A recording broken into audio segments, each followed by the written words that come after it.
Welcome to our May 9th, 2024 Public Safety Funding Committee meeting. We begin, agenda item number 1 is discussion and possible action on meeting minutes from our April 11th and April 25th meetings. And can we go ahead and do the roll call real quick as well? And it's always good to do roll call before we move on to that. So, Danny, please. No problem. Chairman Lewis? Here. Chief Butler? Here. Chief Tobin? Here. Jason Brand? Here. Marissa Calderon? Kimber Lanning? Dr. Noggle? Here. Barbara Broderick? Here. Thank you. We have a quorum. Thank you. And a special thanks to Jason for conducting last meeting. And next time, just remind me of roll call. That'll be great. But anything else before we go to the agenda item number 1, to our director? Okay. So agenda item number 1, is there discussion or a motion for our minutes? I would just add that on the last meeting, the 23rd, I was marked as absent and I was here, but I arrived late. Thank you. Any other discussion? Mr. Chairman, I'd move to approve the minutes of April 11th and April 25th as suggested for amendment. Thank you. Is there a second? Second. Did you catch that? With that motion second, all in favor say aye. Aye. Aye. Aye. Any opposed? Thank you. To our director, opportunity for public comment is noted, and that can be done electronically. And I just wanted to check, have you received any requests from anyone that wanted to make an in-person comment? We have not received any requests. Okay, thank you. And if any are available online that get sent during the meeting, I will forward them along to you all. Great, thank you. Agenda item number 3, a presentation. And Danny, would there be a little overview that you'd like to give on this as to what has happened since we were last together? Yes, thank you, Mr. Please. Chair. So since we've last met, we have secured a consultant to work on the report that will go through this committee and ultimately go to the Board of Supervisors. So we're really excited to have them here today. So we have Monica Sanchez and her whole team just to give you guys a little introduction and talk about what their work plan is. Thank you. We will request our consulting team to just jump in and give us an overview, please. Thank you, Mr. Chairman. Good afternoon. My name is Monica Sanchez. I am the owner and managing partner of Public Sector Performance Associates, PSPA for short. And it is our immense honor to have been selected to carry out such an important project for the committee and for Maricopa County. With me today is the 90% of the team. There are 2 team members that could not join us, but you have the core team here. Who in just a little bit will tell you a little bit about their qualifications and background for this project. We have organized the team into 3 buckets, if you will. On the so I am the project lead. My role is to make sure that we do the best job possible for you, that every milestone is met, and at the end that we exceed your expectations and that we answer every question that you have posted so far and the questions that will continue to come from you. Assisting me is Stuart Griffel. He is in charge of quality assurance and also make sure that we comply with applicable standards for this consulting engagement. And Joe Roman, who is one of the team members that could not be here today, he's going to be assisting with some of the more routine type of tasks, compiling information, so on and so forth. And then we have these 3 buckets that we have organized the work under. So on the far left, Danny, can you please give a click to the presentation?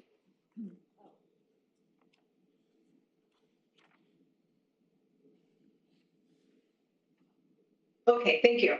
So this group is going to be focused on correctional health, applying the relevant standards for this industry. We have Ms. Becky Penny, who is a subject matter expert recognized for her work in correctional health, and Noel Wiegand, who is a local consultant on site, very experienced individual. The next bucket is a combination of detentions and probation.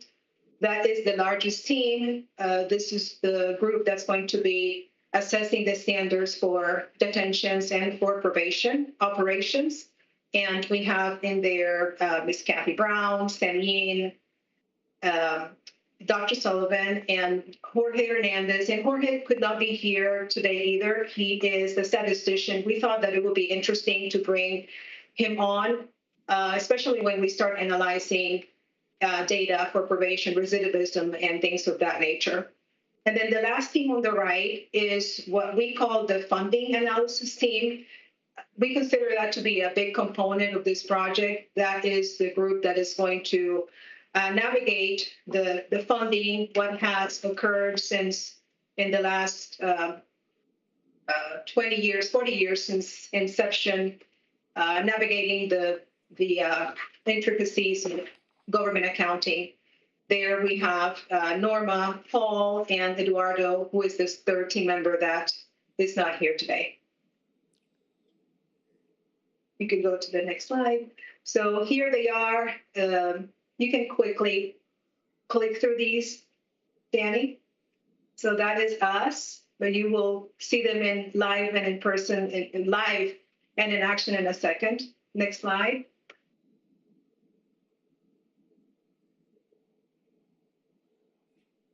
Thank you, Danny. So now I'm going to pass it on to the people here in the room with me, starting with Kathy Brown. Go ahead, Kathy. All right. Well, good afternoon. Thank you for taking time out for us. I'm Catherine Brown. I retired 10 years ago. I did 30 years in corrections, retired out as a bureau commander.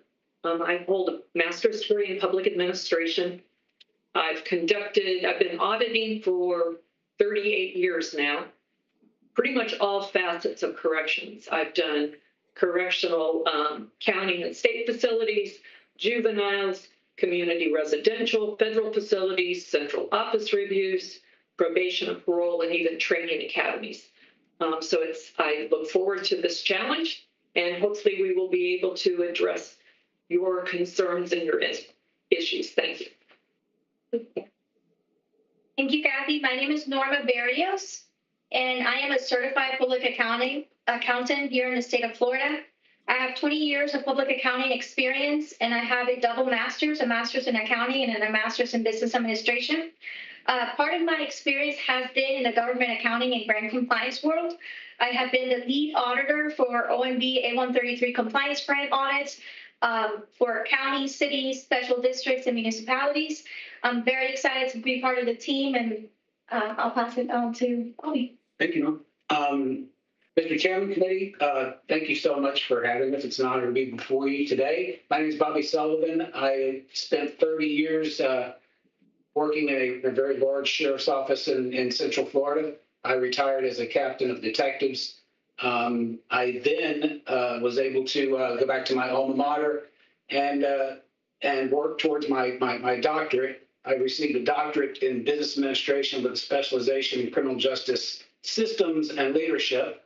And since retiring from the sheriff's office for the past 15 years, I've been teaching criminal justice administration courses. My areas of expertise are pretty much everything within the realm of criminal justice systems and conducting SWOT analyses on these systems, and especially trying to determine and decipher the emerging threats to these systems as we move forward.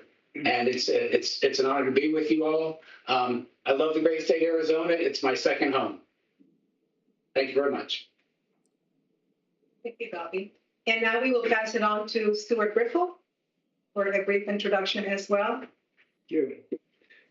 Good afternoon, Mr. Chairman and committee members. My name is Stu Griffel, and I have almost 3 decades of experience in leading and conducting performance and compliance audits and reviews and studies of government agencies and programs in the government public sector arena. I've assisted numerous governments while at KPMG Consulting, the state of Florida and New Jersey, the city of Tampa, and Polk County, Florida, to name just a few.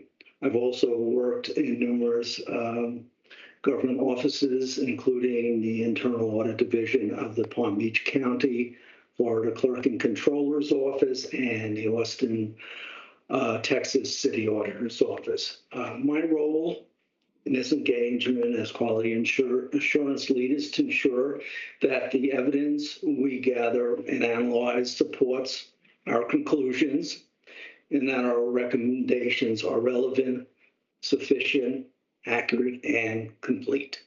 Thank you. Good afternoon, everyone. My name is Sam Yin. I'm coming out from Los Angeles. I'm currently the assistant officer in charge of the main jail for the LAPD. I've got over 20 years of law enforcement experience. In fact, I graduated from Arizona State University there with a degree. I'm currently the assistant officer in charge of their main jail, but I do work closely with the county probation and parole. So my expertise here is to kind of take a look at the systems that are in place to see if they meet industry standards, to see if there are programs that could be, shifted, evaluated, or maybe slightly changed to make improvements, specifically pre and post-trial programs to kind of make the recidivism issue lessen or better mitigated for future studies. I'm very excited to be part of this team. This is my second time doing an audit for Maricopa County, and I hope we give you guys excellent service.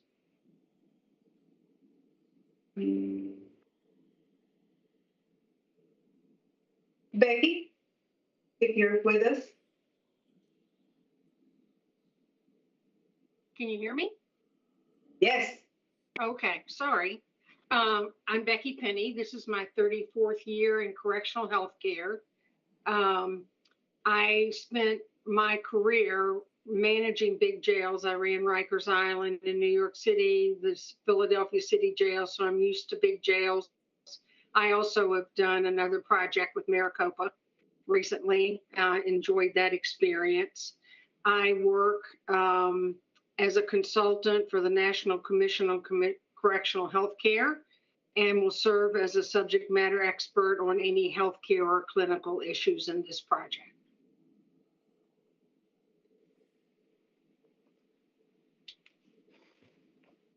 Hello, Chairman and members of the committee. My name is Lon Wiegand. I'm a federal law enforcement executive with over 22 years of government service, most recently retiring as the Deputy Assistant Director for Domestic Operations within Homeland Security Investigations within the Department of Homeland Security. I spent a majority of my career in positions within Arizona and currently reside in Maricopa County. I hold a Bachelor of Science degree in Public Administration from the University of Arizona, and I'll be the local touch point for the team. Nice to meet you. And that completes our round of introductions, Danny. Perfect. I'm just going to pause you right there. And just for the minutes and for the committee, I wanted to note that Marissa Calderon and Kimber Lanning have joined virtually. All right, go ahead, Monica. Thank you. If you could please click on the next slide. And just here briefly, this is information that you're familiar with as you were putting together the specifications for this project. Essentially, 5 core goals has this project. First, we're going to identify and report all current public safety services provided with the tax funding by each county agency that benefits from those funds. At the same time, we're going to identify other sources of funding, especially county funding that contributes to the subsidizing those public safety services at Maricopa County. Number 3, we're going to assess compliance with legal requirements and industry standards, and that is where the expertise of our subject matter experts is going to have a huge impact is on making sure or evaluating where operations in the different areas measure up compared to the standards. We're going to also review recidivism reduction programs and their impact on public safety funding. And that we understand is a key point and core to this study. And as we do this, we're going to look out into the future, what are going to be our needs in the next 20 years or so. What we have done so far, we have been pretty busy in the last week. Had the opportunity to kick off the project with Danny and with Paige. And we set some preliminary tasks, and we are right on schedule with those. We also had the opportunity to view your meetings, the meetings that you've had today, and taking note of all the comments and questions that you would have. And I will assure you that we're going to be looking into each and every one of those comments you have made. And we have also scheduled a kickoff meeting with the key project stakeholders. So next Tuesday, we are going to be meeting with representatives from the different organizations that have a part in this study. And coincidentally, myself and Dawn will be doing work in the area, so we will have a chance to do this in person, which is great. And the timeline is there's a quick turnaround this project, and we have no doubt that we will be able to accomplish this. Right now, we are in the middle of planning. The next step is for us to meet with the process owners, the designees for each of the organizations. We're going to be requesting relevant documentation. At the top of that list are the policies and procedures. We have some material actually from a job that we just finished with for correctional health. So that's an advantage to us. We're going to be spending about 3 weeks in that process of planning, reviewing the policies, already aligning those with the standards and seeing if there are any gaps, developing questions, after which we will be ready to start our on-site work. And we will have about 4 weeks of what we call field work to be on site, doing observations, meeting with key individuals, key personnel, to ask any follow-up questions that we might have. And then we're going to gear up to issue a draft report around mid-July. So this is the estimated timeline. And that concludes our presentation. At this point, we will be happy to answer any questions that the members of the committee might have. From the committee, are there some questions that any of you would like to ask?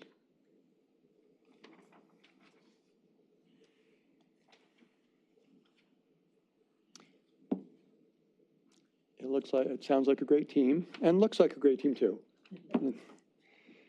And anything else that you wanted to bring up, Danny, on this? Okay. Thank you for the presentation, and we look forward to having you in the Maricopa County area the next couple of months. We move to the next agenda item, and I know we have 2 presentations. Agenda item number 4 is a presentation on the topic of the MCSO Custody Support Division programming. And we'll turn to the team who will be doing that presentation.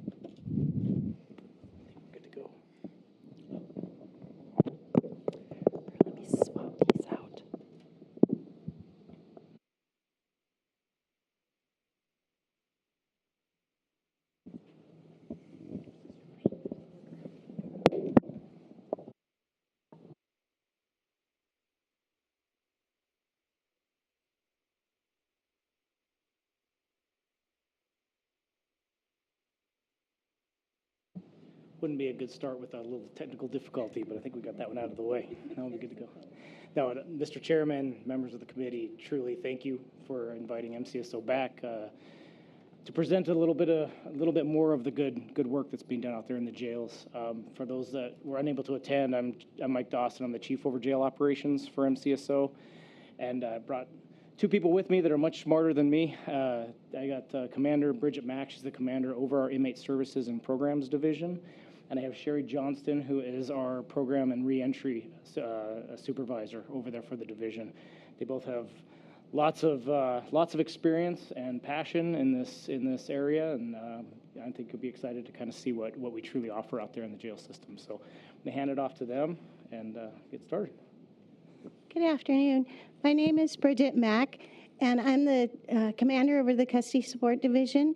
And I brought one of my staff here with me, Sherry Johnson, and she's a program supervisor heading up our reentry component of our programs in the Maricopa County Sheriff's Office jail. So the very first slide, she couldn't be here today, but our chief over our division is actually Chief Irene Barone Irby, and she supports us in developing all of our programming and supports us as a whole for our division. There we go. As I said, I'm Commander Bridget Mack. I've been with the Maricopa County Sheriff's Office for approximately 10 years. I'm going on 10 years, and had a wonderful experience working with the programs. And some of the programs that are, well, all of the programs that are under our division are adult programs, the juvenile and adult education, religious services, volunteer services, and MASH.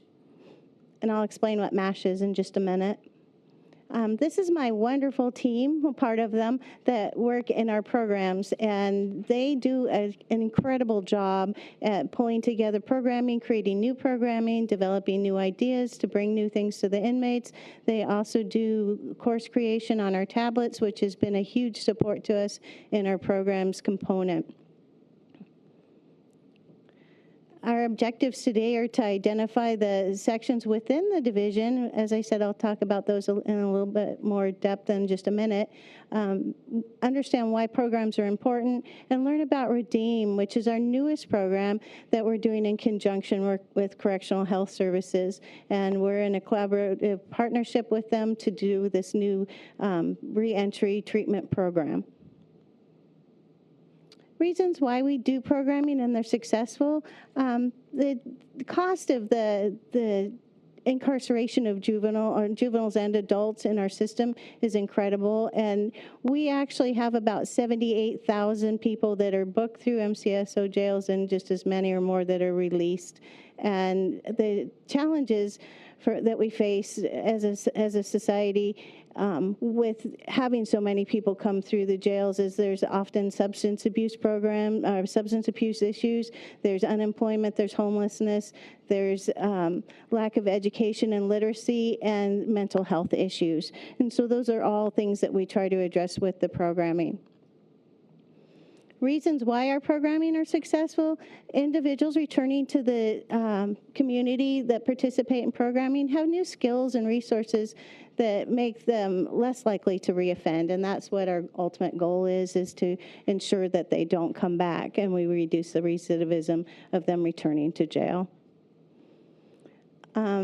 Sorry, I'm squinting to see because my eyes are getting bad in my old age, but the programs and how they support the community. Thank you. Thank you, Dr. Nagel. The things that actually help the community in terms of what we do with the programming is, sorry, I'll take my glasses off to read this way. It provides opportunity for us to give incarcerated individuals the tools and resources to be self-sufficient as they're released. It adds additional qualified people to the workforce, and it provides some services and programs to help the inmates comply with their federal and state court order, etc., thereby making the incarcerated individual more law-abiding and compliant with their conditions of release. evidence-based practices, using data such as a proxy score, risk assessment, and research to make decisions about how to deliver the right amount of programming to the inmates to reduce their risk to reoffend. Oh, sorry, behind on some slides here. Did I go too far? Yeah, I went too far. Go back one. And then the division measures outcomes and tracks information to be used to make future improvements for programming. Our juvenile education program is it's one of our most important programs that we do within our division. It catches our juveniles at a young age that are incarcerated in our jails, and they're being charged as adults. This is a really high-risk population. They are mandated to attend school while they're in the jails, and they have to attend school as long as they don't have a high school diploma or GED. And the curriculum includes building and the preparedness to pass the GED, so we're doing a lot of that. Some of the stuff I don't have on the slide, we're actually doing a lot with vocational training with that population as well. We're trying to, once they achieve their GED, if they're not going to be sentenced to prison, make them start thinking about what they're going to do with their future. And we have to do this with the juveniles regardless of their classification, because some will get released, some will go to state prison. And as soon as they're 18, they age out of our section for juvenile education, and they go into the adult population. And so we want to still prepare them for that opportunity to have additional things to do, even in a vocational manner, if they choose not to continue their education. Can I ask a quick question? Sure. That's interesting when, say, as soon as they're 18, they shift out. A typical high school student might turn 18 at the beginning of the year and they continue on, but when they do turn 18, then they are out. Is that right? They're not out of the education component. There is a new mandate that's tagged now onto that juvenile component that requires us to serve education services for the population of 18 through 21-year-olds. Okay. So we are doing the same sort of services with the adults 18 through 21 that we are with the juveniles. But at that point, it's optional for them because we're mandated to offer them the services. They don't have to take it. So once they're 18, they make the decision as to whether they want to continue or not. But the trigger would be if I turn 18 today, I would have that option to shift into that, but I wouldn't continue on with what I'm doing. You could continue on with what you're doing. If you're in the middle of studying for the GED and you haven't actually accomplished that, I have the same staff in my office that work with the adults that work with the juveniles, so we just transition them to our adult program at that point. Okay, thank you. You're welcome. I'm sorry. If I could just add to that, Mr. Chairman, one important thing to realize here is that there's when we talk about mandates, there's a sight and sound mandate for adults and juveniles within the incarcerated environment. So when she says they age out, where in high school you could have an 18-year-old and a 17-year-old sitting in a classroom in the free world, but when you're actually in the jail system, they have to have a complete sight and sound barrier, so they're unable then at that point to actually attend those same classes that they were in. However, they do still offer those education opportunities up to 21 outside of that environment. They just can't be in the same classrooms and housing units and things as the juveniles, so that's a big piece to that. Thank you. In addition, anyone that is identified as having an IEP with their former high school or education, the services that they were receiving, we offer that through the age of 21 as well. We contract our special education services out through a special education services provider, and so they monitor to ensure that we're complying with the IEPs that they have and ensuring that we're meeting those mandates, the state mandates for ensuring that they get their special ed services as well. And that's both for that adult population, 18 through 21-year-olds, and our juvenile population. Quick question. IEP, that's individual. Education plan, sorry. The juvenile education staff also provide hearing and vision screening, speech and language services, life skill training and behavior modification counseling, English language development. So we do try to serve our English learners as English as a second language learners. We do have materials and things in Spanish that we support them with that, and we have people that can translate as well. And then we also have a transition services social worker who works with them. So she prepares them for whether they're going to be released or whether they go to prison. She's preparing those juveniles as to what to expect. The adult education piece, as I said, we do the 18 through 21-year-old services now.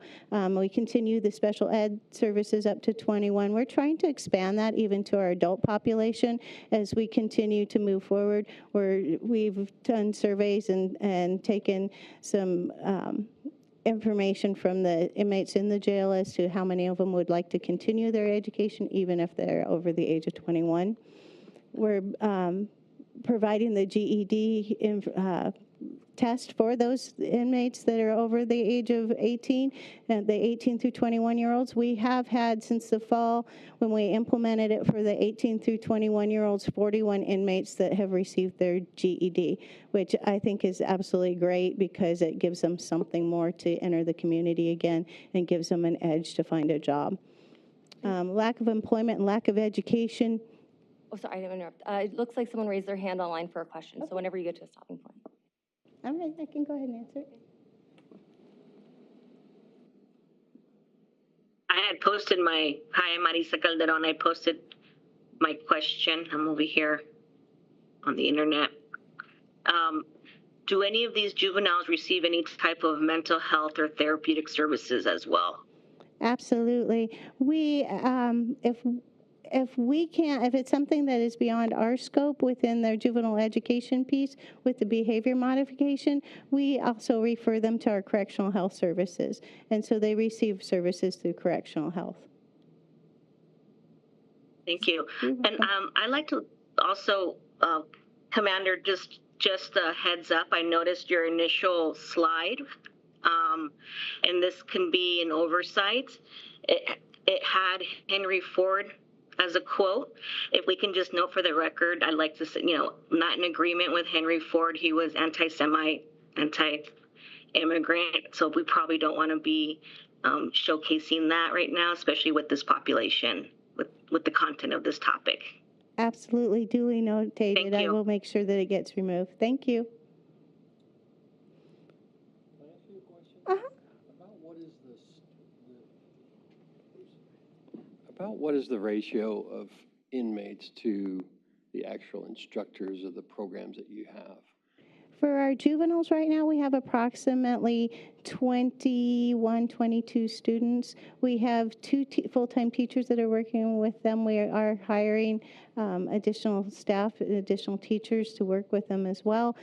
So it's about 10 to 1, but they're broken up into smaller groups, and we offer their classes twice a day. So we have different groups that we're offering because a lot of them can't program together or even be in the same classroom together because of their classification. So we do break it up according to whether they can actually be in the same classroom together. And in addition to that, we have our special ed that sees them just about every day. We have our transitional coach that sees them every day as well. I'll ask another one of this time. Obviously, it's nice to see a goal of the GED. And so if I am younger than 18 and I pass the GED test, am I done? You can be. And we kind of leave it up to our students as to how far they want to go. At that point, we don't do a lot to push them. We're not mandated to push them any farther than that. If they're interested in some of the vocational things that we're offering, we will offer that to them. We're developing some extracurricular courses like parenting and some other things because, unfortunately, a lot of our juveniles are already parents. And so parenting was an additional course that we offered. We're looking at doing the OSHA certificate certificate. We're trying to get them involved in doing some serve safe stuff so they have some food services information and food services handling cards when they are released. So we're looking at different options for them so they can pursue vocational stuff if they want. If they're interested in pursuing their education through a community college, we're more than happy to assist with making sure that they either get enrolled or get the resources to do that as well. Thank you. Welcome. Lack of employment and education is a criminal risk factor for reoffending, so we just want to make sure that we're preparing them and giving them as much of an opportunity to pursue their education as we can.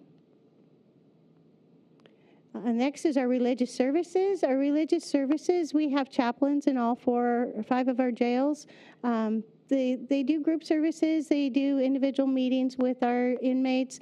They also oversee all of our volunteers that come in. They provide them with various services. They unfortunately have to do services to do death notifications sometimes too, so they'll go out and work with the sergeant on the level to ensure that the inmate gets notified of the death in their family in a way that is going to not necessarily, it provides that faith-based component to it, so they have some comfort if they have a faith-based background.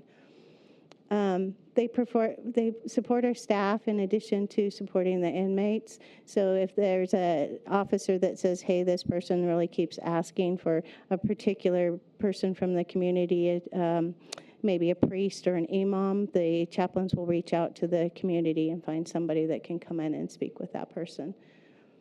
Most of the religious services are held by volunteers as far as the actual services, because our jails are so large and we have so many inmates. We have a lot of volunteers that come in, and they save us thousands of dollars every year providing those additional resources for those religious services. And they're the subject matter experts as well. If I can ask a question, so are they able to actually come into the jail, or does it have to be electronic? No, they can come into the jail now, yeah. They've been performing services in some of our facilities. They still have the option to do video visits with them as well. We don't charge them to do the video visits. They're on our business account to be able to do those free visits with the inmates if necessary. A lot of them prefer to come in because they like to have that interaction, that face-to-face, and we also have been doing a lot of one-on-one. The services are a little difficult still because of you're not going to necessarily have an entire population of people in one pod, that housing unit that is Catholic. So they might be coming in 4 or 5 times a week in different areas to provide those services. Volunteer services, as I said, we have a ton of volunteers that come in. We've dropped a little bit from a few years ago because COVID hit us pretty hard. We lost some of our volunteers, but a lot of them throughout COVID remained badged, and their badge was current to continue to come into the jails. We used to have about 760. We're about down to 590, but we just finished our annual training, and we have at least 200 more people that are in the process of wanting to come in and provide those services. They provide services for our religious services to do those religious services. We also badge volunteers and contractors to come in and do some stuff with our adult programming as well. Those contractors might come in and teach a cognitive class, or they come in and teach some of our classes with Redeem that Sherry can explain in just a minute. But they actually teach the parenting and some of the things that some of our staff don't teach, and they also supplement the classes that our staff do teach. MASH. MASH is our animal safe haven, and we're very proud of our MASH unit. The MASH unit does an amazing job. They're actually, it's the animal safe haven, as I said, and the animals are held as evidence, and they're seized in hoarding situations, sometimes neglect or abuse situations. We have all kinds of animals that come in, everything from pigs, dogs, cats. We've had guinea pigs. We've had all kinds of types of animals that have come through the MASH unit. The MASH unit will rehabilitate them, make them well, and adopt them out as soon as they're no longer being held for evidence. And they just do an amazing job. They go out to adoption events well, a good portion of the year. When it gets too hot during the summer, it slows down a little bit because we don't take them out because it's too hot, but we still continue to have people come and adopt from the MASH unit. The MASH unit is supplemented with the help with the inmates and caring for the animals. And the animals, it's really interesting, get very bonded to the inmates very quickly, and the inmates get bonded to the animals simply because it's a growth opportunity, and it's kind of an emotional and social enrichment for them. They work with the animals all the time. We are supplementing their education while they work with MASH to try and help them get a career once they're released as a groomer or vet tech, or give them the skills necessary to actually get a job once they're released in the animal care field. So some of the things that we do with MASH is personal growth, the cognitive restructuring, the behavior modification, job readiness, and community linkage. We've actually got a groomer that works for us, and she was a groomer by trade before she came to our MASH unit, and she's teaching all of the inmates at the MASH 1, which is all our smaller animals. She's teaching them how to groom, and they actually love it. It's great to see the dogs go from this scraggly mess when we bring them into this wonderful animal that's actually all groomed and cleaned and ready to be adopted. Human-animal interaction class. This is an interesting program that we started. We started it with our veterans, quite a few years back, 2015, and it actually provided some anxiety relief for some of the inmates that were suffering from post-traumatic syndrome, and it provided relaxed environment and allowing some normalcy for those inmates that were in that housing unit. It was so successful that we expanded it to other units. We're currently having our MASH do an human-animal interaction class with the severely mentally ill in conjunction with correctional health now. It's been a very successful program having the animals come in and work with that population, and it's providing them some comfort and some opportunities to work with the animals. And they do a little bit of training with them too.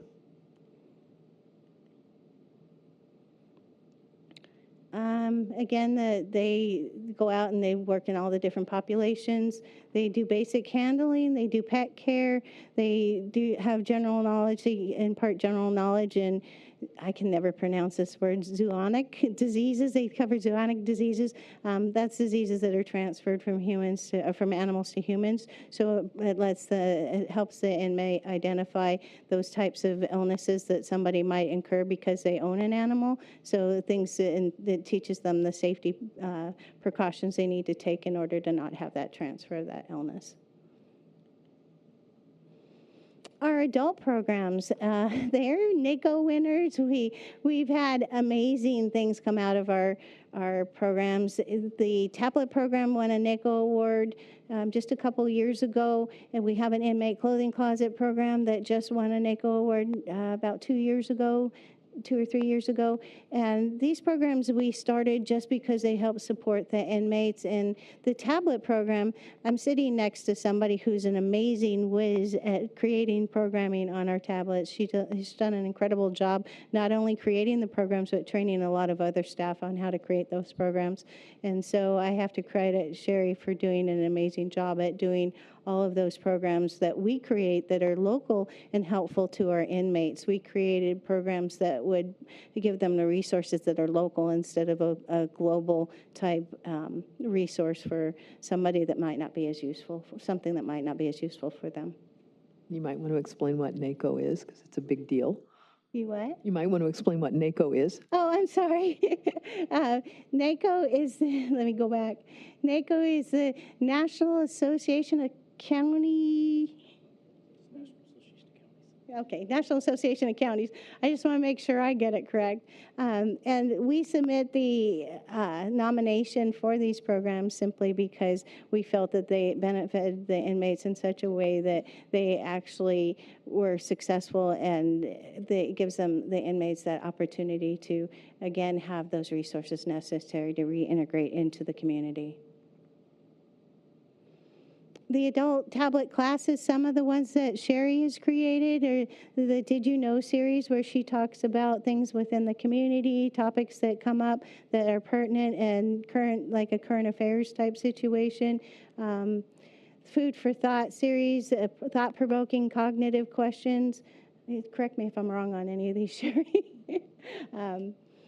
The Staying Connected newsletter, monthly newsletter, that one's incredible. If the newsletter that she does covers all kinds of topics. We were having a one of the increased hot topics for not only Maricopa but across the nation in jails was suicides and trying to do suicide prevention. And there was quite a few things in her newsletter that covered the suicide prevention topic, and she gives them resources for all of the things and opportunities that they can reach out to get within the community to work with the suicide prevention component. So it's a there's lifelong learning series. There's the visiting culture series, critical needs, suicide and depression, and the ADOVO.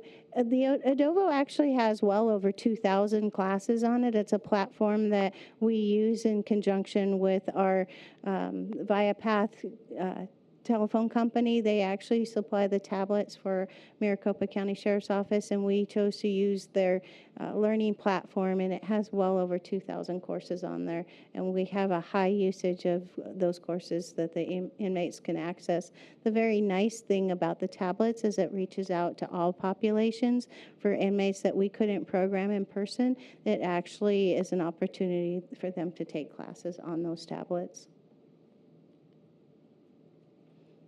The adult in-person programming, we've got 12-step, we've got anger management, we've got cognitive restructuring, domestic violence, parenting, decision points. Decision points is a cognitive class. It's a little bit shorter than our Thinking for Change class, but it's beneficial for that population of inmates that may not be sentenced to MCSO for a longer period of time. We have our Choose to Change Redeem program, our STAR program. I'll let Sherry explain what the STAR program is in just a minute.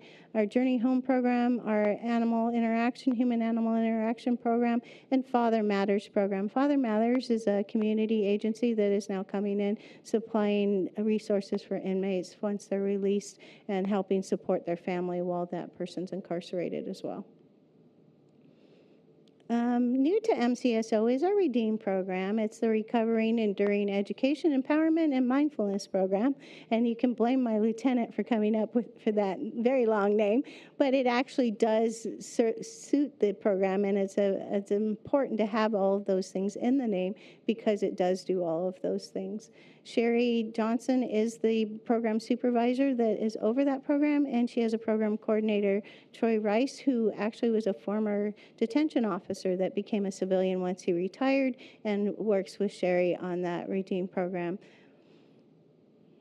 A little bit about how REDEEM was developed. The Alpha was our substance abuse program for about 20 years, and after Alpha kind of went away, we found that Alpha had kind of ran its usefulness, and the decision at that point was for MCSO to not do that treatment type program anymore, and we created a Choose to Change program, and then Correctional Health created a Mosaic program that had that treatment component.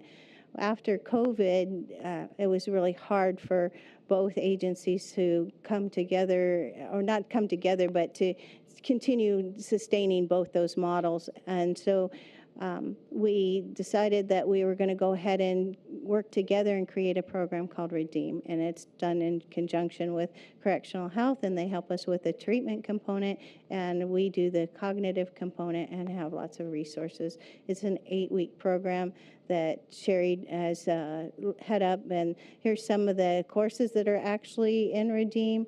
There's Thinking for a Change, there's a transition, there's parenting, domestic violence, anger management, resiliency, and substance abuse treatment. And so they actually meet with a counselor as the treatment component within that program. Additional things within REDEEM that they expose the inmates to as far as their opportunities once they're released, and that's the Smart Justice program. They do prison yoga within the program for stress reduction, and they actually have faith-based services, 12-step programs, the STAR program. Correctional Health services as peer support and special topic workshops. So we try to really gear it towards the things that the inmates would actually be able to use once they're released back into the community. I'm sorry, I didn't see the questions. Is there an order? Totally fine, Commander. Hi, I'm Marisa again. Really big fan of this unit. I'm also, my late dog I got from the MASH unit. And he was actually ended up being a therapy dog before he passed away. So really wonderful work that's happening there. I'm curious about the adult program list. I'm also a huge fan of Father Matters when they first started. I know that they center our Black communities. With these in-person adult programs, do we also provide cultural centered programs? So, for example, we use something called Nawiolin, which is La Cultura Cura, or the culture cures, in our healing-centered work on prevention with youth and adults. So something like that, or if we have our indigenous communities that are being incarcerated, are we providing something culturally specific? And I'm curious, as far as just overall with this, Chairman, what is the statistics? I like to see the demographics of who's being served, or who's being incarcerated, and what types of services are being provided in languages other than English. Thank you. I'm going to let Sherry go ahead and answer that question. She develops the programming for Redeem, so I'm going to let her address that because she's got much more knowledge in how they're incorporating that into the Redeem program itself. Sherry, before you begin, Kimber, I see that your hand is also up. Do you have a question you'd like to ask? It would be more appropriate to ask right now. Yes, thank you. Tailing on what Marissa just asked, with the religious studies, I'm wondering if anyone is able to have religious studies from around the world. Are there any other than the dominant religion offered? And are they tying any of the religious studies to any sort of benefits or opportunities for people who are incarcerated? In other words, are they motivated to take religious courses for any sort of reward, or is it purely optional and there is no additional benefit? Okay, I'm going to try to remember all the questions there that I heard. On Adovo is our learning platform on the tablet, and there are a number of different religious services, actual sermons, programming, questions, podcasts that they can engage in. As far as credit for that, they get a transcript for every class or every resource that they spend time in on the tablet. And as a result, it'll show on a transcript how much time is spent and in which classes. So we do have that available. We have one class that it is faith-based and it is Christian, and there is a certificate for that, but there's a lot of work involved in it. Otherwise, it's all going to be showing as time on a transcript. So to ask, I think part of the question maybe that Kimber was asking, then what might be the benefit? For example, can they take those transcripts to the judge to show them what maybe that would be the follow-up? Yes, so thank you. So there's two different types of classes on the tablets. There's a resource class that does not have a certificate upon completion because there's no test. And then there are classes that people have to pass with a 70% or higher. If they pass with a 70% or higher, then they will get a certificate at the end. While they're in MCSO custody, we print a certificate for them every 30 days, and then they can take that to court. While they're in custody, they have the ability to transfer access to their transcripts and certificates to family, friends, and attorneys, and who can then print it out or send it to court, or their attorney can take it to court for their certificates. Upon release, they can set up an Adovo community account and for free, and they can still continue taking classes and they would have access to all their certificates and transcripts to either print out or to request copies of. I heard a question in there about the cultural, basically putting a cultural slant to some of the programming and stuff. And there is some of that we do. The substance abuse classes that we have our vendors currently coming in, that does allow for that. So they do cover that. And then on the tablet, the inmates have let me know if there's some cultures missing. And if I'm not able to get Adobo to put something on the tablet for that, then I will make sure that I create some programming for that. So I recently, one of the last ones I did was for a Native American person who had asked about Welberty. And it was something that I researched and was able to put something on the tablet for them, including some meetings for them to be able to attend. And it worked out well because they were at a facility to where they wouldn't be able to go in person for anything, but they could do it on the tablet. So we try to incorporate cultures as much as possible. And we even have the cultural diversity, the visiting cultures programming that I put on the tablet, and I select a culture. And then I teach them everything about that culture based on everything, customs, traditions, and they're always sending me in more, can you do this culture, can you do that one? And it's just to make them more understanding of other cultures that we have to live with people in the community and in the jail to be more considerate and kind and understanding. Did you have any other questions on the program list? Because that's pretty much what we have for in-person right now at a couple of our jails. Commander Mack mentioned the STAR program, and that is for the females. And it is involving classes, a group program for several weeks, once a week, for women that have been either victims of sex or human trafficking. And so the girls absolutely love that program, and they get a certificate upon completion. So that's what the STAR program is.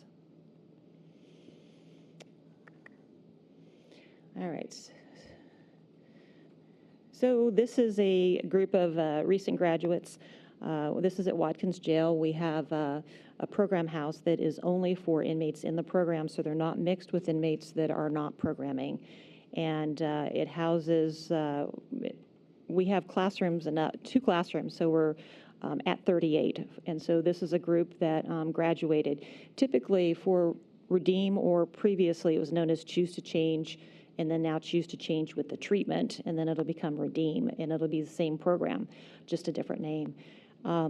We have 38 men, 2 groups in the men's housing, and then at Estrella in J-Dorm we have 18 to 20 females that participate in there. However, they are mixed with other inmates. However, both the men and the women are in incentive pods, and so incentive pods are special housing accommodations to where, based on the inmate behavior, they can earn special privileges such as hot water, ice, those types of things, and they're held to a higher standard.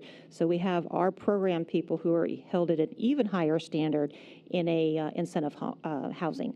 And so it works out really well. It develops good cohorts and stuff in there. We do all of the programming in the housing unit, in the classrooms. And this is a recent female group. One of the things that they get to do before graduation is to get ready, prepare themselves, look nice, help build their self-esteem, and feel good about themselves. And so they really look forward to graduation. It's a very intense 8-week program. We let them know that it's going to be intense before they put in for the program. And it's all day long, Monday through Friday, from 8:30 in the morning to 4 o'clock in the afternoon, with a half-hour break in between, 3 classes every day. And they're tired at the end of the day. But it's needed to be able to affect the change that we need, because this population is going to be your medium and high-risk individuals to reoffend, and they're sentenced inmates. Along those lines then, and I know you don't have all of these numbers, but at some point it would be nice to see how many people are getting programs, however you're tracking that, particularly as we're looking at advocating for, having the jail tax continued. So if we could see the number of people, and then I have the question, do you know how many people are utilizing the tablets? Do you have any way so you're able to track that? So that would be good to see as well. And then I think if I understand what you're saying, and I think for everybody else it might be important if you could just speak briefly about how people are being selected for programming, because you can't program everybody. And so the decisions that are being made about that, so that the resources can be used to the best. Sure. So if it's programming on the tablet, every inmate has access to it. If it's in person, then they would have to put in a request to be in one of the programs. We usually advertise when we have a program getting ready to start so that they know that they can put in for it. And then based on that, we typically, classroom size is limited to 20. So these in-person classes that we were just talking about, usually we get right around 20 people. We tend to not have to turn anybody away, and we rotate them around the different facilities. So getting in it is not really an issue. Those programs are pretty easy to get people in. The criteria is, I want to be in a program in person. And with the REDEEM program, it's more selective because it is a very intense program, and so we need the medium and the high-risk individuals to be in that program because that's what's going to work best, because it's literally 220 hours of programming in 8 weeks, and we're trying to reach that population that is probably going to be coming back if we don't do something. So that selection is they have to be medium or high risk, either through the facility's risk score or through the probation, their sentence, so we would have access to their OST or their FROST score. We work very closely with probation and the in-house CRU unit, which probation supervises them while they're in custody, and so we can get those scores. They have to, it's a volunteer program, so they put in a request to be in the program, and we screen them. And then once we screen them, we do some additional assessments with them, making sure that they do have a substance abuse issue that they want to address. And then they want to be in the program. We let them know. We give them a letter that they're in the program. And then about a week before the class begins to start, we move them over to the facility that they're going to be needed at. So we get them all from 4th Avenue, Lower Buckeye, Towers Jail, and some from Watkins. And then, of course, Straya is just moved from one dorm to another. And then we have an orientation the Thursday before class starts. The classes run for 8 weeks. And then we have graduation on the last week on a Thursday. And sometimes if there's mental health issues and stuff, we just want to make sure that they're okay to be in the class, that they're high enough functioning to where they can stay awake and they can participate.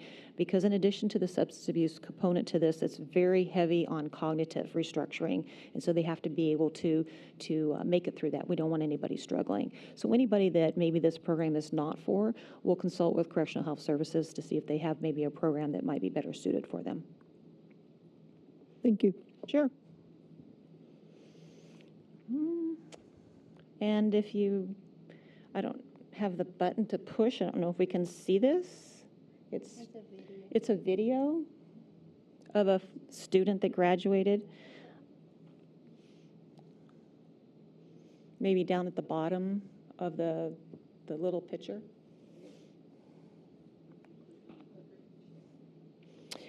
So this is an inmate that completed Choose to Change before we added the treatment component to it. So he's in an incentive pod, and he was unsentenced because he was in the group that we first started when programs reopened, and we didn't have enough sentenced inmates. So he wanted to do it, and we put a couple unsentenced inmates in there. He has since gotten a better deal and is getting ready to sign a plea as a result of him completing the program. And he's been in the incentive pod, as he'll tell you, for 13 months. So based on completing the program, he got to stay, and his behavior has been exemplary.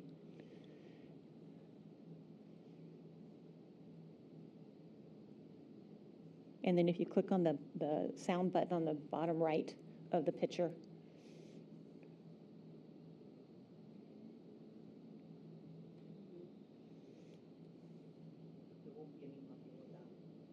No? Oh, okay. All right. So that's okay. Anyways, he talked about how the class has impacted him, and he's been using the skills and how he has shared it with his family and his kids and his wife. He was calling them every day after class to let them know what he learned. So programming in the jail doesn't just impact the inmates, it impacts their family and their loved ones and their kids. And so there's definitely a ripple effect.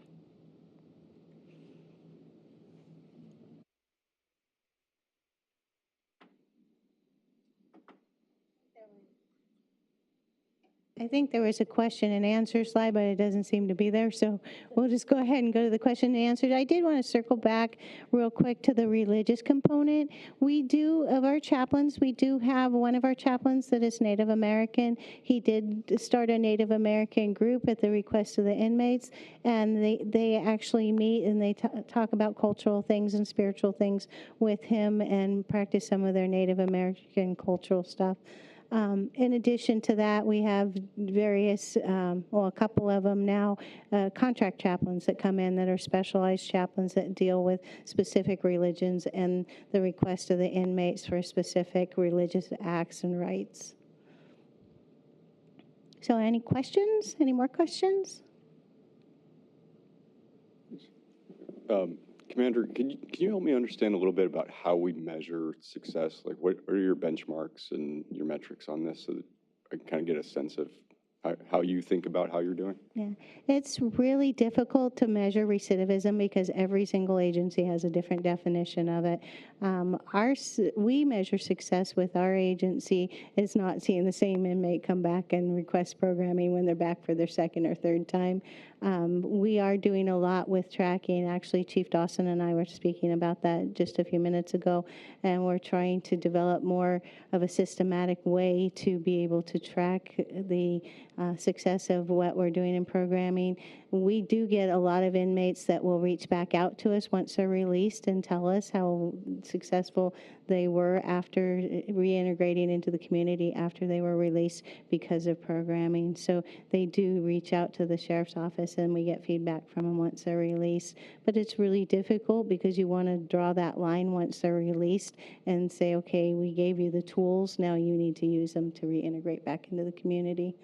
So measuring it is very difficult, but we try. We can measure through how many people are accessing programming on the tablets and that kind of data, and we definitely can get you that data. Great, thank you. Mm-hmm. And Commander, you're using the word inmate, but I'm assuming that you're also including programming is for the detainees as well, not just the sentenced people. I understand Redeem is for people that are sentenced, but the tablets and a lot of these programs are also available to detainees. Yes, absolutely. We do have programming in other facilities. We do offer parenting, cognitive restructuring type classes, job workforce placement stuff. We're doing workshops. We have our own parenting curriculum that we're actually using with MCSO now that we purchased from an agency, so we are using that. Our staff is teaching that parenting curriculum, and they're doing it in all of the facilities. So Redeem is being done within our female facility, Estrella and Watkins, and the other facilities are receiving other types of programming and workshops in addition to that. Yeah, so again, it'll be good for us to be able to see, numbers, how many people are detainee versus people that are sentenced or inmates. And then I think along with Marisol's question about being able to look at the breakdown in terms of ethnicity, in terms of who's being served. Yeah. And Dr. Nava, you do bring up a great point, and it was just briefly touched on in our last presentation, but that the vast majority of the inmates in our population are pretrial detainees, and outside of a specialized thing like Redeem, which is focused on those that we know are getting out soon, or we have kind of an end date for them going back into the community, our programs are open to all. So that was a great question. Thank you. We also have some gender-specific programming. I hate to say that because it's not the way that we look at it in our society as being something that we want to do, but there are specific needs that our female population at Estrella responds to needs. So there is some stuff that we are doing with them. A couple of the programs I mentioned on one of the slides, we have Girl Scouts Beyond the Bars, which is specific to the female population of the moms being part of the Girl Scout leaders, and they have their children come in and participate in that program. We are slow to starting that back up after COVID because there were some concerns in regards to making sure that health-wise that we're on good footing to have the children come back in. That's slow to start, but our Dignity program is preventing sex trafficking essentially, and working with people that were in the sex trafficking industry, and that population, and particularly the females are responding really well to that. And then we also have our Journey Home program, which we just completed, and they just graduated, and that's done in conjunction with ASU Gamage, and they come in and do a arts program that's a social and emotional program with the female inmates, and they participate in that. And so it's really a wonderful program. There's videos on YouTube about it if you're interested in going and seeing that. We can supply you with that as well. Commander, what's your budget to be able to do all these programs? The budget? Yeah. We do a lot of our programming through the use of our inmate services fund, and it's a kind of a self-revolving fund. The inmates pay for their phone services and canteen, and a lot of that money is reinvested back into those that programming component.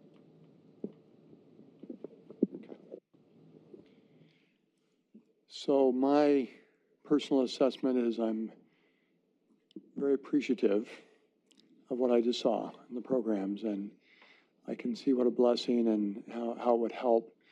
And so here's a few questions, but I'm going to give you an out by saying you don't have to answer them, and maybe Danny, as you hear them, these will be answered at some future point, or we could talk about them later.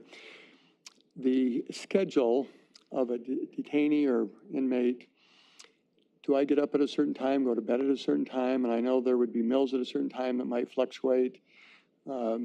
It's really getting to, in my daily schedule, what do I have in my schedule that allows me to do these programs, and how often and how many hours a day are they available? And it's kind of a question, what's a daily schedule like? And we can do that later, but it did cause me to ask some of those questions. So we'll get into that later, but thank you. Any other questions or comments? I have a question. So was this budget included in the previous last session's overall budget? Because I'm really curious with who said it earlier. I like to know how much this to operate this costs, because I think it looks like there's some good stuff happening here, in my view. And so I'd like to have that budget, please. Sure. Point me to where it was sent to us before, because I'm looking at the past paperwork, and I know it was like presented in a bigger scale, but what Commander Bridget has presented, I'd like to have that specifically, please. Yeah, and just to address that at this point, it was addressed back then as the Inmate Services Fund. And the interesting thing, and I'm kind of proud to be able to say this, is that fund is truly funded by the inmates for the inmates. So those costs do not really go back to the taxpayer in any way. These are all basically self-funded, if you will. Even the staff that works in inmate services, those staff members, for the most part, are funded out of that inmate services program, because everything they do goes back to the benefit of the inmate. And so that goes back to those candy bar sales and things that are happening in canteen. The paid video visits beyond what those beyond the free ones that we offer, if they buy movies and games and things like that on the tablet system, all of those pieces come back and they pay for these programs, and as well as all of the inmate forms and things like that. That anything that goes back to support and benefit the inmates can be paid for out of that fund, and that does not come out of the detention fund itself.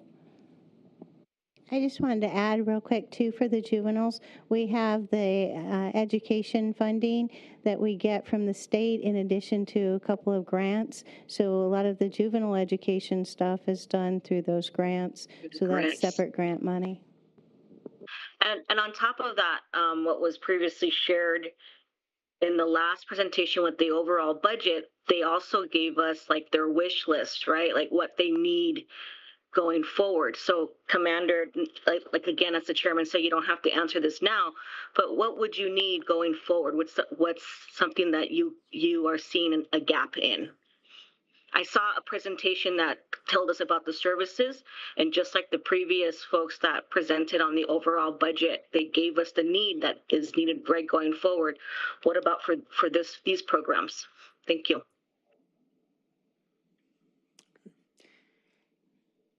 Thank you to the three of you. We have been enlightened. Thank you. We'll move now on the agenda to number 5, a presentation on the overview of correctional health services.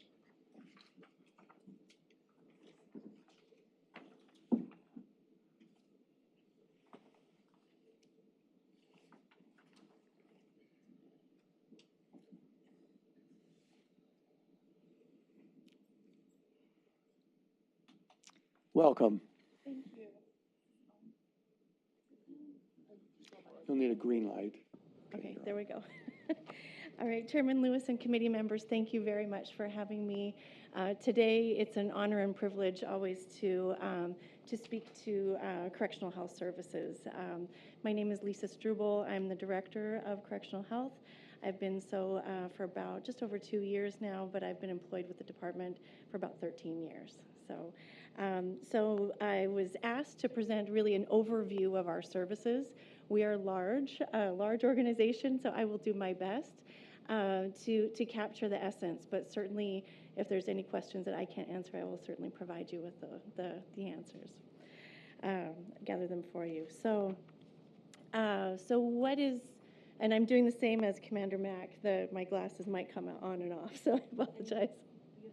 I've got the clicker. Okay, perfect. Thank you. So what is Correctional Health Services? How are we funded? We provide mandated services funded by the detention fund.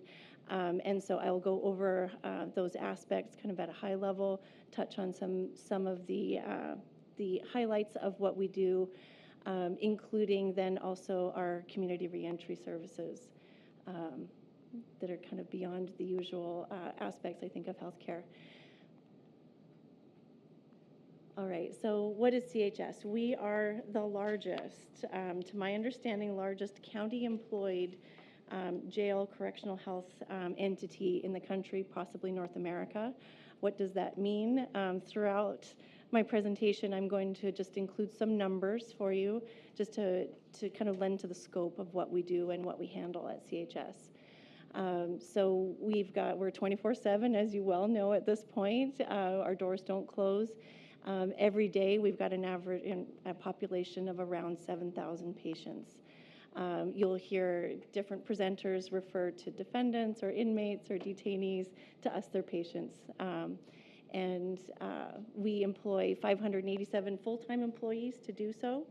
About half of those employees are nurses or nursing staff of various kind, and about a third of that staff are mental health staff. Last year, in 2023, our nursing staff passed 3.5 million doses of medications.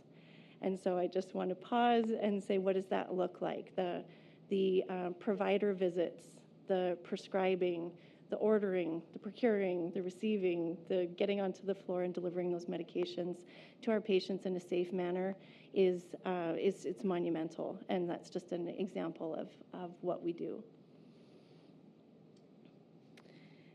So our budget, that's what brings us here today. Yes, of course. Chairman and Lisa, why don't you explain why you're the largest county-owned? Because most large jails are contracting for? Yes, sure. Happy to. So over the last 20 or so years, a lot of entities, government entities, went to contracted healthcare as a service delivery model. Here in Arizona, for example, the Department of Corrections made that move probably about, I want to say, about 15 years ago. We've maintained county employment here, and we are so proud of that. The county has supported us in the delivery of care, and what we're finding also across the country, we get contacted frequently from other entities now wanting to go back to an employed model.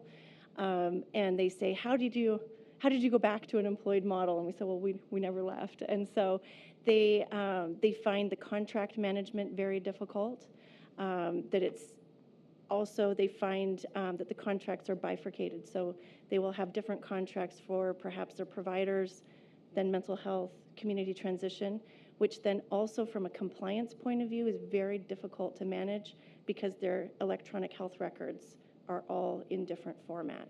So for example, I'll also say we're accredited by the National Commission of Correctional Healthcare, and we recently had a survey. They came on site and they expressed what a pleasure it is for them to review our records and assess our compliance because it's all in one place. We're all one work group. We work side by side with MCSO across the board. So that's kind of a description. Thank you for that. So our annual budget, we're projecting for fiscal year 2025 an annual budget of $97 million. 88% of our budget is funded by the detention fund. So the vast majority of our budget is where it comes from. The next chunk of our budget, if you will, comes from grants. Most of those are small grants. The largest portion of those grants are samples that we receive from pharmaceutical companies for long-acting injectable psychotropic medications. They're very expensive, and so we do receive some of those in samples. The general fund I will speak to also really does not go to our operations. It goes to a contract that we manage for the court for forensic services, so that really isn't part of what I'm going to be talking to you about today. We also, I will address on there, have a small revenue from co-pays that we, by statute, charge to our patients. Statute authorizes us to charge up to $10 for every service that we render. We absolutely do not do that. There's a vast majority of our populations that are excluded from those co-pays. For example, those with serious mental illness, pregnant females, chronic care services that we are encouraging patients to participate in are not charged. Forgive me, I was thinking of something. Nobody is denied services for an inability to pay. So we deliver the services whether someone's got funds on their account or not. If within 30 days of that service we are able to collect a small copay for those services, then we will do so. Also, just in terms of community transition and ownership of healthcare, it's important to us because it's part of also the thoughts are also that in the community, our patients, once they're back in the community, will have to pay for those services. So it's also lending into that community transition and accountability for their health. So, forgive me. So that's what we are, but what are we about at Correctional Health Services? So our primary most important aspect is access to care. So our patients cannot walk down the street and walk into a hospital if they need health care. They are incarcerated in an incarcerated setting, and so it's critical for us to make sure that they've got access to care, and we'll talk about that in a moment. The delivery of care. So for us, we are approaching this from a point of compassion. We want to establish trust with our patients and deliver care in a respectful manner. Then also critically important to us is continuity of care. And I think that's a lot of lending into what Commander Mack was also speaking about is making sure that services that may have been started in the community prior to incarceration are continued with us, and then those that we establish are continued post-release. So normally, and I understand we're going to be doing some tours, but normally to show off Correctional Health Services, I would ask you to put on your sensible shoes, walking shoes, and we'd take you around. So I understand we're going to do that, but I'm going to take you for a little bit of a walk through Correctional Health Services. At Correctional Health, we deliver medical care, mental health services, specialty care of various kinds, which I'll describe. We also have an extensive opioid treatment program that we're very proud of, and I'm looking forward to sharing with you, and community reentry services. so here we are at ITR, the Intake, Transfer, and Release Facility. This is incredibly important to us on our healthcare front. This is where all of the inmates are booked, and this is where we receive our patients. This is also then later where they will be released. So it's the intake and outgo. So here at ITR, we conduct a receiving screening for every person who is booked into custody. So there's a series of questions. There's 41 questions that we ask. Those questions are designed to identify chronic healthcare needs or acute healthcare needs. It might also help us identify, actually, as part of the receiving screening process, we have a direct feed from the state that will tell us whether our patients are designated as seriously mentally ill in the community. We may also link to identify whether they're developmentally disabled. They might be actively intoxicated or withdrawing from substances. We're looking for their current medication history if they know it, and chronic care needs, hypertension, diabetes, pregnancy. We have lots of females who come into us that may not know that they're pregnant or may have had no prenatal care if they are. This is where we identify all of those, all the way up to cancer, ongoing care, patients who may be terminally ill. This is where we might identify that. And then, of course, also there's been a lot of discussion about our juvenile patients as well. This is where we identify those and we can really get an idea of who's coming in the door right off the bat. Mr. Chairman, just one quick question. On the results of these screenings, does that get fed into the county and state health surveillance programs? The HIE, Yeah. yes, some of our information is uploaded, so it would be the same type of information that if we were going to be releasing someone, so it's an abbreviated form, so not every question on here would be, but overall, like health concerns, kind of a problem list, current medications are uploaded. Identified communicable disease carriers and that kind of stuff. Like, yes. If somebody's got an active flu or whatever, you'd report that. Whatever it is that gets reported. Yeah. Correct, yeah. If it's an infectious disease, like tuberculosis or anything like that, we would definitely identify there. Thanks. Yeah. So again, the numbers, we conducted 79,000 receiving screenings last year. All right, I mentioned trust with our patients. So our patients often come to us with little or no health care. There might have been a break in compliance or access to health care for them. They may be off medications that are prescribed and otherwise helpful for them.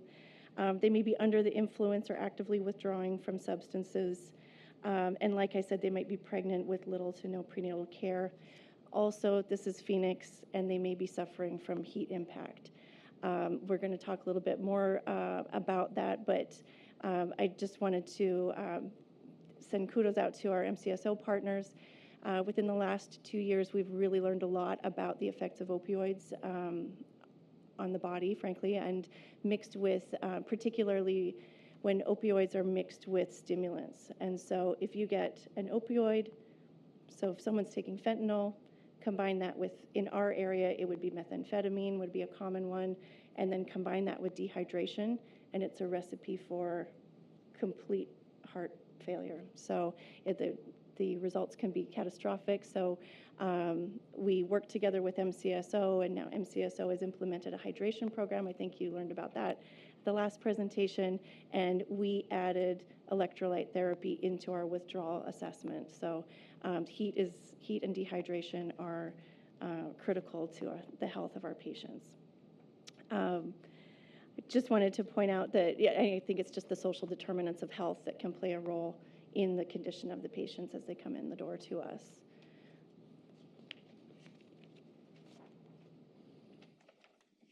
Okay, so we've got our walking shoes back on here. So for those who remain in custody, CHS is just some of the long-term things that we do. We offer annual wellness services, preventative care at all jail clinics, and we'll take a quick look at those services.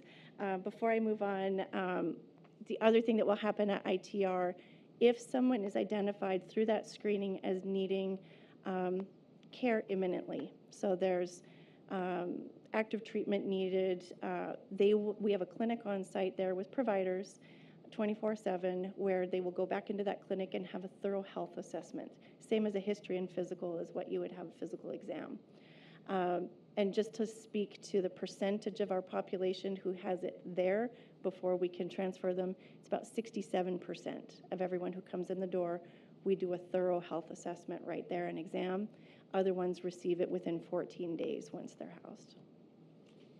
Can I ask you a silly question? Yeah. What is the door? What door are they going through?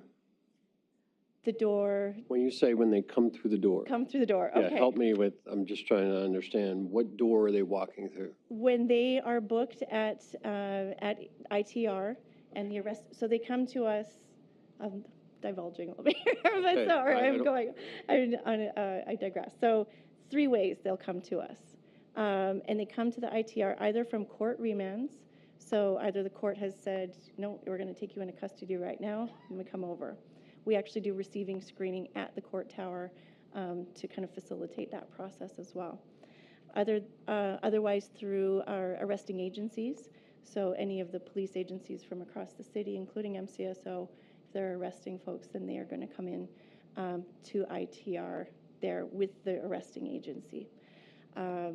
The third way is through self-surrender. So if someone is sentenced to serve some time, then they will self-present to the ITR with instruction on where to go. And then that facility, you'll see when we're there, there's various ways of coming in. Our staff, the CHS staff, are lined up kind of through the entry process as part of the process of coming in, and we conduct those screenings there. So you screen every single person that comes through the door? Every single person. Whichever door they come through? Yes.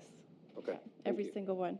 And if someone is in need of hospital level care or a level of care that we cannot provide, then we will ask, usually be the arresting agency who's brought them in, we will say, no, we need hospital clearance before you bring them in. Otherwise, we take everybody. Okay, so how do our patients access care? They can, of course, ask any detention officer, any correctional health employee. Think of the employees passing those 3.5 million medications. They can ask any of those at any time. There's been a lot of talk about the tablets, and that's our favorite way to receive this, is where the patient is submitting what we call a health needs request form through the tablet. It alerts us, and then those requests are triaged within 24 hours by our nursing staff. And then the nursing staff will set appropriate follow-up care as needed. So again, last year, our CHS nursing staff triaged 41,000 medical HNRs, the health needs requests, and about 27,000 mental health needs requests. If I could also, while we're speaking to the tablets and the advantage of them, just hearing that conversation in the room, they've been incredible resources for us as well. MCSO has really welcomed us to participate as much as we can on them. We include patient education, of course, this communication.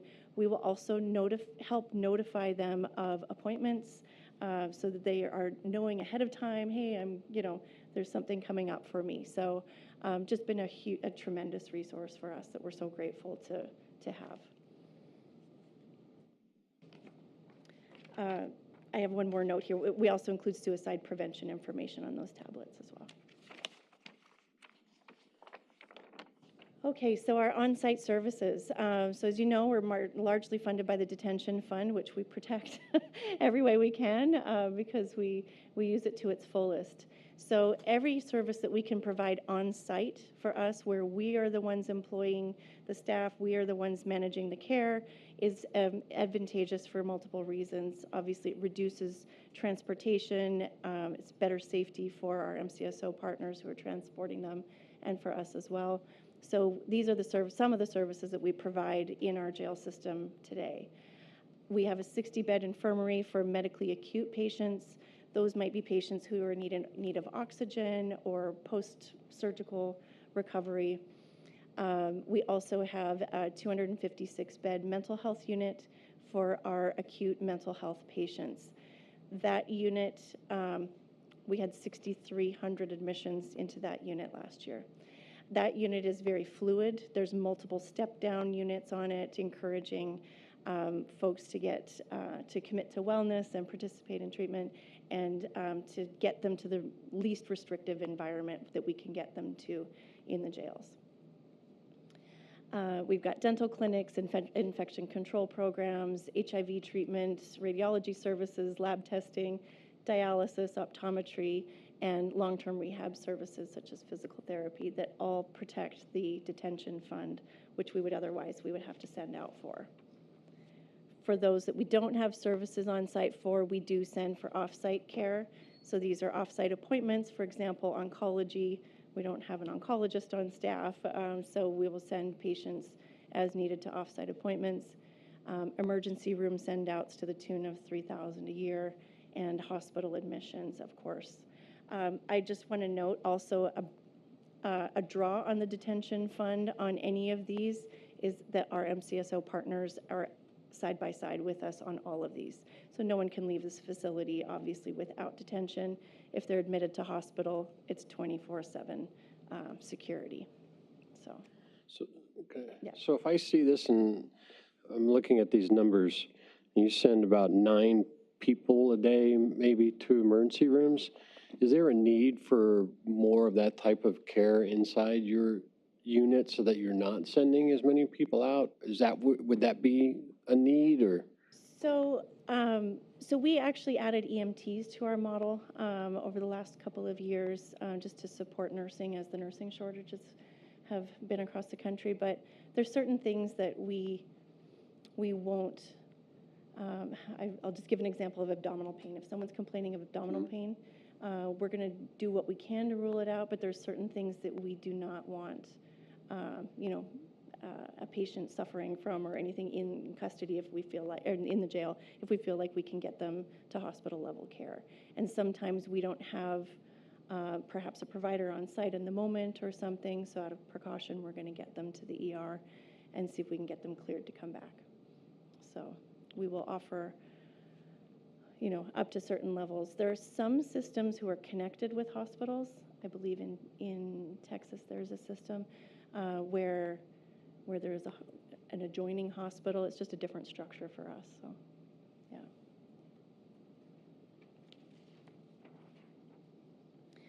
yeah. So given all of this hospital level care and all the different cares we have there, we also have patients who are with us who are at end of life. And so our MCSO partners and CHS, we treat those at end of life with compassion and dignity. We have a compassionate release process where we will notify court of a terminal illness, and it's up to the court to determine whether someone should remain in custody or not. But we don't make those judgment calls, but we offer as much dignity as respect we can, keeping safety and security in mind. In the event of if a patient does pass away in custody, then CHS conducts a thorough clinical review of the care, and then partnering with MCSO, we conduct an administrative review to see if there's anything that could have been handled differently. And those reviews occur within 30 days. So our mental health services, we have an integrated healthcare model, so we believe in treating the patient holistically, not just physical, but also their mental health. So we find, I feel like we have an opportunity at CHS where we know where our patients are. And so we've got an opportunity to stabilize our patients, treat them the best that we can while they are there, and then link them with services. So whether that's continuity of care in the community or even at, like we're saying, if they're going to transfer the Department of Corrections, we're going to make sure that their health care is in a place that we can transition that over. There's a nationally recognized model of sequential intercept model where that we are part of, and it's a model that tracks people's incarceration, or those who are criminally involved, and all the different intercepts that we as service providers can make a difference. And I will always say that we feel lucky at CHS to know where our patients are. In the community, they're not always so lucky. So we have an opportunity not only to intervene with our patients, but link those patients with their community providers so that there's better success once they're released.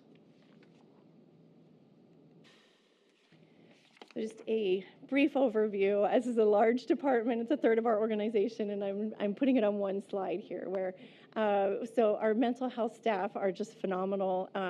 They handle crisis intervention and de-escalation, suicide risk assessments. They prepare special need treatment plans for all of our mental health patients, so that's individualized treatment direction. They offer educational interventions such as brief adapting coping skills and anxiety education management, things like that. We also have a full spectrum of psychiatric providers on staff, so psychiatrists, psychiatric nurse practitioners, mid-levels, where they're handling all of those psychotropic and mental health medications and the management of those.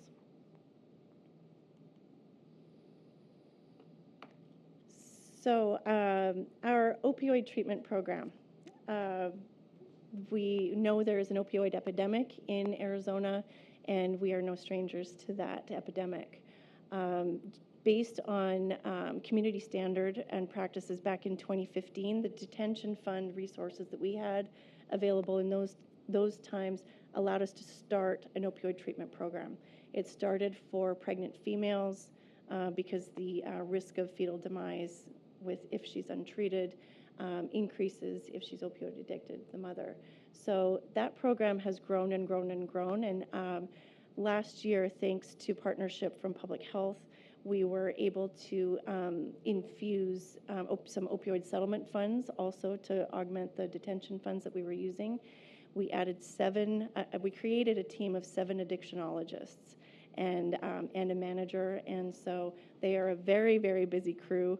The demand just keeps going and going, and so it's been a huge success for us. Certainly, it's a demand on the system, but it is the community standard, and really nationally, it's also the expected standard of healthcare under ADA as well for us now. So also a mandated service. I've highlighted one of our employees there who's a longtime provider who was excited to jump at the opportunity to become an addiction specialist and be able to lend some help to some of our patients who suffer with the opioid withdrawal. Our nurses so also the backbone of every health organization is our nurses. Our nurses conducted 191,000 opioid withdrawal assessments last year. We have 9,000 patients last year enrolled in the program. I show this picture just to briefly show also the impact of what can happen in the community and in the healthcare and the condition of our patients and how we are asked to respond. The opioid treatment response, the medications that are provided are narcotics. They're highly controlled, highly regulated medications. So there are certain medications that when we administer them, the nurse has to wait up to 3 minutes, then give the patient a cracker, then look in their mouth to see that they've swallowed it to avoid diversion, and to ensure that they've ingested it. So again, that's a task that's been now added onto us on the standard of care, but also on our detention partners who are with us every step of the way. Okay, so we're going to go for another walk back over to ITR and talk about our community transition services. So our community transition team, again, was kind of a self-funded, through detention fund over the years. Really, it's connecting, making sure services are available to our most in need patients. So whether it's someone who's in the infirmary who's going to need oxygen when they get out, pregnant female who may be homeless, where is she going to go? This team has grown.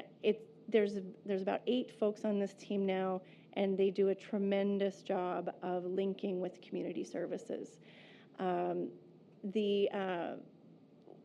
Our goal on this, because our detention funds are limited, of course, And we also want to hold the community accountable for picking up on these folks, and taking them into their services once they're released from custody.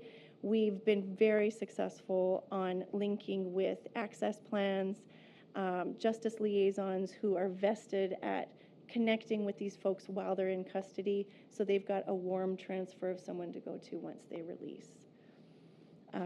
It's expanding. If I can put a shameless plug on like the needs, this is a need for sure. We want to encourage alternatives to incarceration once they're released, and opportunities to reduce rebooking rates and jail days. And that's the goal out of this group.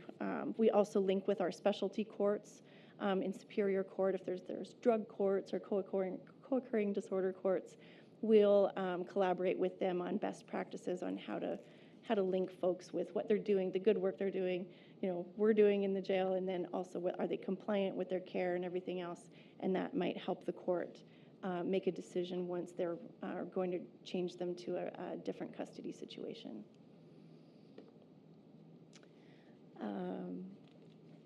Okay, I think I've covered those items, and this happens to be, this is another shameless plug, this is Nurses Week and Detention Officers Week, and this is a picture that was taken this week of our CHS staff and detention officers just sharing a moment of employee recognition and appreciation. So I indulged a little bit and put it on the slide here, so thank you.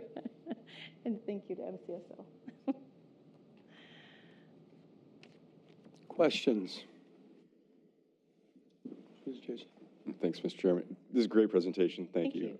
I guess, can you help me understand a little bit about sort of the big picture of your services in terms of like how much of it's mandated either through federal or state laws or court orders versus what we do as a discretionary function for some related purpose? I think it's a great question, and really so it's under constitutional law, right? So there's basically it's this question of deliberate indifference, and we want to make sure that we are delivering care in the same manner that a patient would be entitled to in the community, that there is no difference to us of that they're incarcerated or not. And that is, in a nutshell, really that's the constitutional basis of the delivery of health care. So we work to match what the community standards are, what clinical guidelines are, which are consistent across, whether someone is incarcerated or not to exceed them. We're not looking for boutique care where, we're like you might find in the community or something like that. We're really we pair with access. We know what services they're willing to pay for and provide in the community. And so then that becomes kind of our standard. We also keep in mind that a large percentage of our population is going to go to Department of Corrections.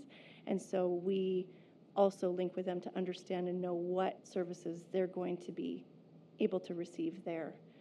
So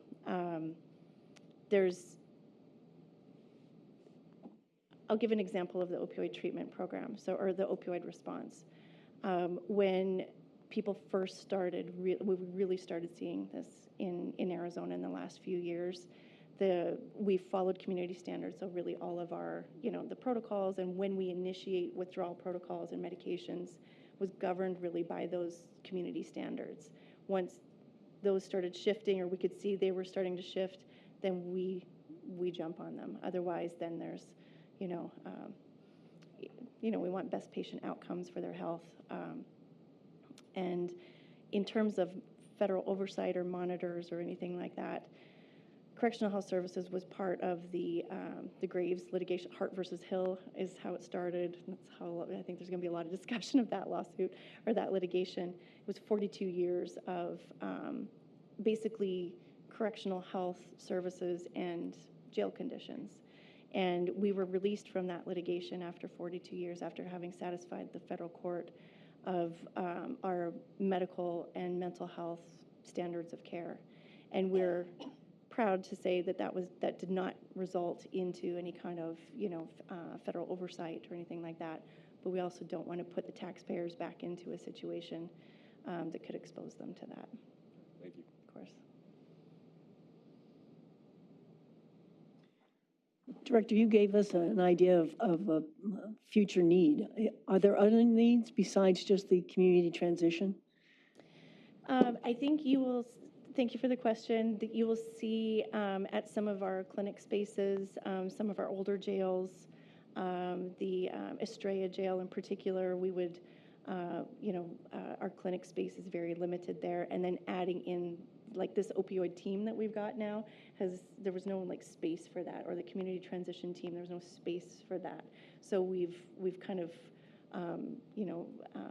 we beg, borrow, and steal for space, and we make it work. But I think a future facility where female health in particular, those needs could be addressed differently. Also, facility space for things like group interventions for mental health. Therapeutic interventions, rooms with therapeutic devices, things like that, where we could offer more. Also, just in terms of those on-site services that we offer, anything we can expand on with our specialty services on-site to help prevent those off-site visits or hospitalizations. But yeah, I think you'll hear as part of the facility plans some of those needs. In line with that, and I'm with you, Chairman Lewis, this isn't something that you need to answer, and it really is also probably to Chief Dawson. I'm hoping that we'll see sort of what the trajectory is in terms of women who are being detained and whether or not Estrella is going to be viable, and if that needs to be part of the consideration. I know our consultants will look at that too. So that's just to have that information provided to us as a committee in the future. I don't know a lot about the healthcare system, but I understand that staffing challenges are present throughout the healthcare industry. How is your department doing on recruiting and retention? Get that going and make it a great place to work, then that retention piece is just so critical for us. We're still short, but we've made dramatic improvements on that in the last couple of years. Thank you. Yeah. My question, first slide, 7,000 patients. Yes. Is that 100% of the detainees and inmates, or is it not the total?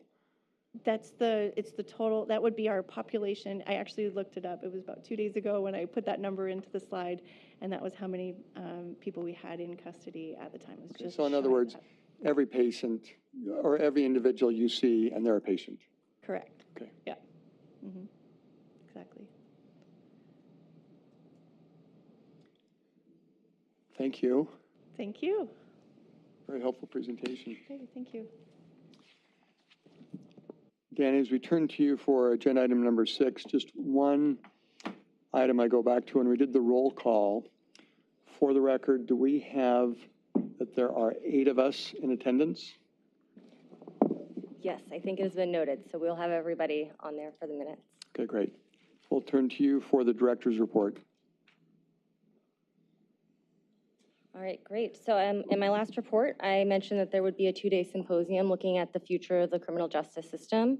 That took place all day Monday and Tuesday. It was very interesting, a very diverse group of stakeholders involved. I think that there were a few agreement items that came out of it. We need to consider sustainable funding options, and when the legislature is looking at policies, we have to think about the financial impacts of those policies. We did talk a lot about the lack of consistency in data, and so I think we'll see some maybe follow-up groups either through AOC or ACJC to try and look at some more consistent data statewide. And one thing that everyone agreed on is that workforce is one of the biggest issues and will continue to be so looking forward to 2050. And so I think there will be some subgroups kind of formed out of this, and those are the main things that I think they'll be focusing their attention on. So very successful couple of days, and when the report comes out, I'll send it to you all. Just a quick update on our website. We are now going to be posting all of the kind of historical documents from the previous committees and then any presentations on the website so that the public can access them there. So just a shameless plug for the website. They'll all be up there after tomorrow. I wanted to talk quickly about our upcoming meetings. So our next meeting will be May 23rd. We will again have in-person with a virtual option. We're going to have 3 presentations planned. Craig from the County Supervisors Association is going to come and talk about kind of statewide funding for correctional facilities and public safety. And then we're going to hear from adult probation and juvenile probation. And then we're going to start hitting the road a little bit in June. So on June 6th, we've confirmed with MCSO a tour of the ITR facility. So I will send you all the details of meeting, but we'll have that scheduled for the same meeting time. So the 1:30 to 3:30 on every other Thursday, June 6th. And then on June 20th, timely after that presentation from Correctional Health, we're going to go look at Estrella Jail, one of the older jails, and also one that has some constraints on correctional health space. And so we'll see kind of our newest facility with the more modern space and then one of the older facilities and get to see the difference between the two. July 4th, I will not make you come in on July 4th. We'll all be off for a holiday, but we are going to start scheduling some adult probation ride-alongs for you all. And so keep an eye out for an email. We'll send it. It'll be about 2-hour blocks, and you guys can meet them at a facility in the community closest to your home or work. So we'll get those scheduled for late June, early July. And then one other thing I wanted to note, we did have one member that had to leave the committee due to just an ongoing scheduling conflict with the meeting time. So we are working with the chairman's office to fill Dr. Heather Carter's seat. And so I will give you an update as soon as we have an update, but I just want to give you all a heads up on that as well. And that is my report. Any questions for our director? I do have one request, and that is that as you conduct that search for that open seat, if you keep an eye on diversity, please. Yes, thank you. I appreciate that. We definitely have that as a consideration. Thank you. Thanks, Kimberly. And you shouldn't have to hold down the fort on your own. If a committee member had a suggestion, I mean, is it one of the supervisors that will be making that recommendation? Yes, so it is the chairman's appointee, so District 1. So if a member of the committee had a suggestion, they could give it to you or to the supervisor? Yes. Okay, all right, thank you. Anything else from the committee today?